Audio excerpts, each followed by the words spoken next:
son Kemp, who's 12, asked me to coach his basketball team. Yes. And I was really concerned because I showed up to the YMCA to look at when the season started. It started the next day. And I just barely got in the last minute. And Kemp put together a team of all his buddies. And he asked me to coach. And I know nothing about basketball. I play it, but I don't really know the rules or anything, right? So we all met for practice on Friday and had our first game on Saturday. And on Friday, I got, after the show, we were off the air, I got messaged by a person, a woman who currently plays in the WNBA, and she hurt her toe and she can't play. And she coaches the high school that won the state championship. And she said, I would love to be your coach. And I was like, she's 6'8". Lindsay Taylor. So Lindsay Taylor showed up at practice on Friday and ran the whole practice. All I had was Kyle's rape whistle, that whistle you gave me. And I just kept, Kyle gave me this whistle on Friday after the show, and I just kept blowing. She would point at me when it was time for me to blow. And then she what would a great point job again. for you.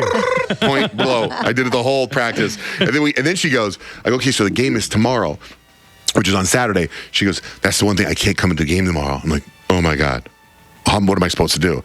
So my friend Will, not Will that I'm trying to find a date with. Will, the other Will who I call, he looks like Rich, the successful Rich Bear Will. Right. He showed up and ran the whole practice, or ran the whole game. And it was a full-on game, like full court, everything with substitutions and jerseys. And we lost by 16, but it was our first game ever, right? So and you only had one practice together. yeah, so and I had my whistle. I got a clipboard. I posted pictures on Instagram and video on Instagram. But here's what happened Friday.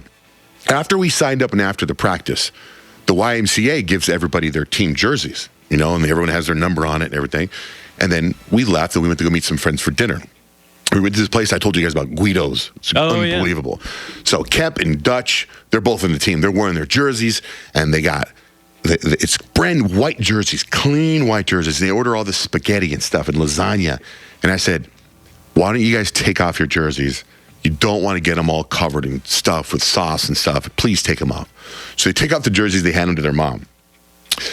We get in the car after dinner, we leave, and as things go on at my house, I found a home for these two white puppies. I have these chihuahuas. I have a mom chihuahua and a son chihuahua, and I found one home that wanted them. So we go meet them. This is now 9 o'clock at night. Go meet this family in the parking lot, this husband and wife. And as we pull up in the parking lot, because I just put the dogs in the back seat, when I open up the car door, the two dogs, I placed them apparently in the back seat, and they jumped off the chair. They crapped all over both kids' jerseys. They must be rooting for the other team.